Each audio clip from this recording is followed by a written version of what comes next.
Shalom Angel Kids, apa kabar semuanya? Udah lama banget ya kita nggak ketemu secara langsung. Tapi nggak apa-apa, hari ini kita sama-sama beribadah online di BCC Online. Aku mau bawain tema tentang seorang sahabat Allah. Jadi mari siapkan hati dan juga Alkitabnya ya. Minggu-minggu kemarin kita telah membahas mengenai Menara Babel. Ternyata setelah kejadian itu banyak banget orang yang masih berdoa kepada patung dan bukan kepada Tuhan Yesus. Tetapi ada satu orang yang berdoa sungguh-sungguh kepada Tuhan Yesus, bahkan dia rajin untuk memberikan persembahan kepada Tuhan. Siapa yang tahu namanya? Iya, namanya adalah Abraham. Abraham itu senang sekali berdoa, maka Allah menyebut Abraham adalah sahabatnya. Suatu hari Allah berfirman kepada Abraham, yuk kita buka di Kejadian 12 ayat 1-2.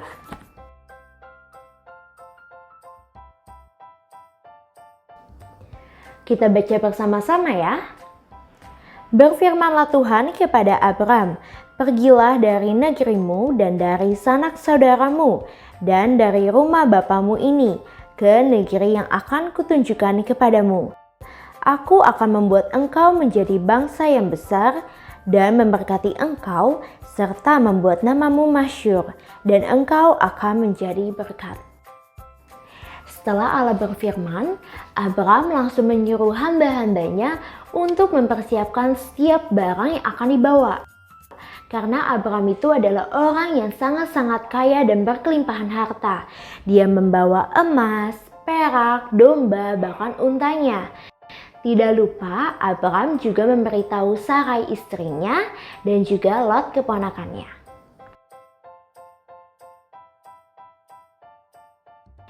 Suatu hari terjadi perkelahian antara para gembala Abraham dan para gembala Lot. Ada yang tahu kenapa? Nah, mereka bertengkar karena tempat yang mereka tinggali tidak cukup luas untuk ditinggal bersama-sama. Karena Abraham dan Lot sama-sama memiliki harta benda yang sangat-sangat banyak. Kemudian Abraham bilang ke Lot, kita buka di Kejadian 13 ayat 8-12.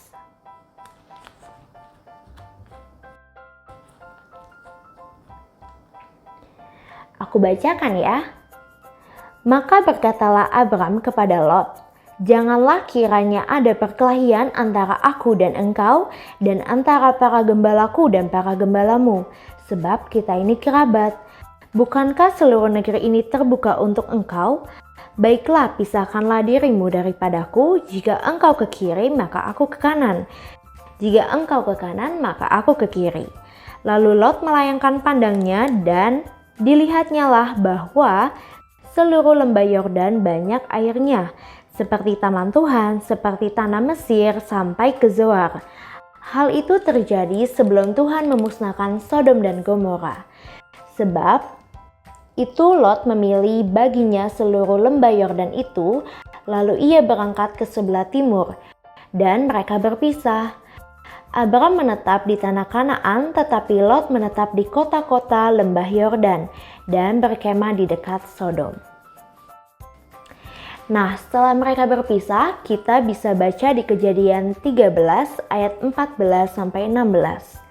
Setelah Lot berpisah daripada Abraham, berfirmanlah Tuhan kepada Abraham, pandanglah sekelilingmu dan lihatlah dari tempat engkau berdiri itu, ke timur dan barat, utara dan selatan, sebab seluruh negeri yang kau lihat itu akan kuberikan kepadamu dan kepada keturunanmu untuk selama-lamanya. Dan aku akan menjadikan keturunanmu seperti debu tanah banyaknya, sehingga jika seandainya ada yang dapat menghitung debu tanah, keturunanmu pun akan dapat dihitung juga. Setelah dari kejadian itu, Abraham dan Lot berpisah. Kemudian, setelah beberapa lama, Sarai istri Abraham menghampirinya dan menyuruh Abraham untuk menghampiri hambanya yang bernama Hagar. Lalu mengandunglah Hagar. Setelah Hagar tahu bahwa ia mengandung, ia memandang rendah Sarai. Sarai lalu menindas Hagar dan Hagar pun pergi dari sana. Lalu malaikat Tuhan menjumpai Hagar. Kita buka di Kejadian 16 ayat 9 sampai 11.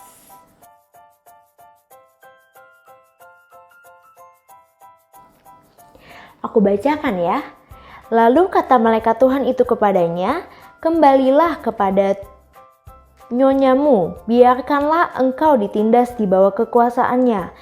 Lagi kata malaikat Tuhan itu kepadanya, "Aku akan membuat sangat banyak keturunanmu sehingga tidak dapat dihitung banyaknya."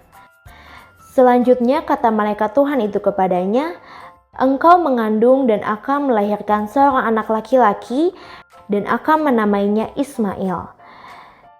Sebab Tuhan telah mendengar tentang penindasan atasmu itu." Saat Hagar kembali, Hagar pun melahirkan seorang anak yang bernama Ismail. Saat Ismail lahir, umur Abram adalah 86 tahun. Saat Abram berumur 90 tahun, Tuhan menampakkan dirinya kembali dan mengulangi perjanjian untuk mengingatkan Abram. Di sini Tuhan berkata bahwa ia akan menjadikan Abram menjadi bapa sejumlah besar bangsa. Ia bahkan mengubah nama Abram menjadi Abraham. Ia juga menyuruh Abraham untuk menyunat setiap laki-laki yang ada di rumahnya. Kemudian Tuhan juga mengubah nama Sarai menjadi Sarah. Karena Tuhan akan memberkati Sarah dan menjadikan ia sebagai ibu dari bangsa-bangsa yang besar. Lalu Abraham tertunduk dan tertawa. Kemudian ia berkata dalam hati, "Yuk kita buka sama-sama di Kejadian 17 ayat 17 untuk tahu kira-kira apa sih yang Abraham katakan."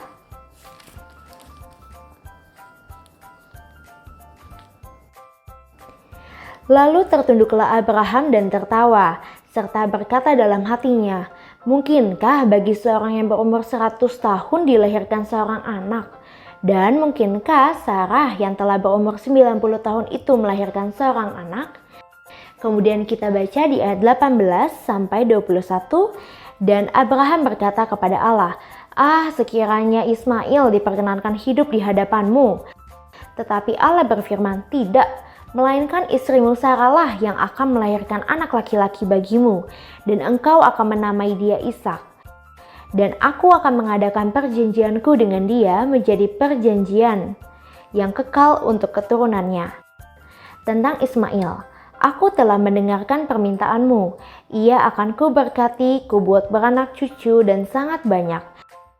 Ia akan memperanakan 12 raja dan aku akan membuatnya menjadi bangsa yang besar.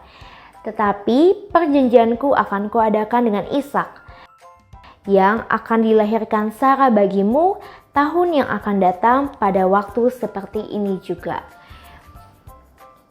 Di sini kita sama-sama belajar bahwa Abraham saja bisa percaya.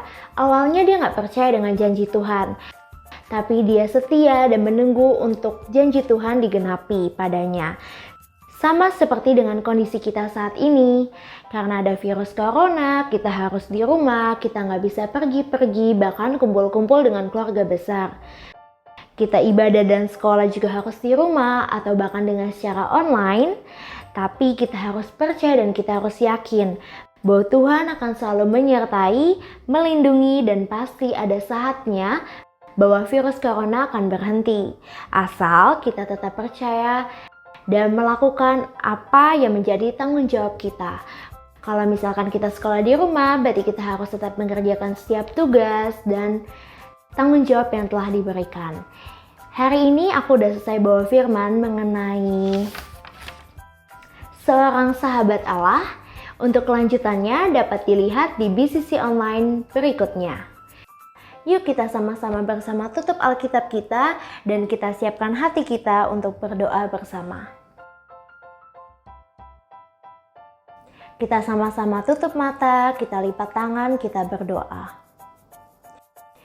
Tuhan, terima kasih Tuhan bahwa pada hari ini kami dapat beribadah bersama-sama Tuhan di BCC Online. Tuhan, terima kasih kalau kami boleh mendengarkan firman-Mu Tuhan. Tuhan, ajari kami seperti Abraham supaya kami dapat percaya setiap janji-janji-Mu yang akan Engkau genapi di dalam kehidupan kami. Kami juga berdoa Tuhan, biarlah Engkau memberkati kami, biarlah Engkau melindungi kami dari setiap virus corona Tuhan. Dan juga biarlah Engkau dapat menjadikan kami berkat dan terang bagi sekitar kami, terutama bagi keluarga kami. Terima kasih Tuhan, hanya di dalam nama Tuhan Yesus yang percaya katakan, amin. Nah, sampai di sini aja BCC Online pada hari ini. Sampai ketemu BCC Online berikutnya. Bye!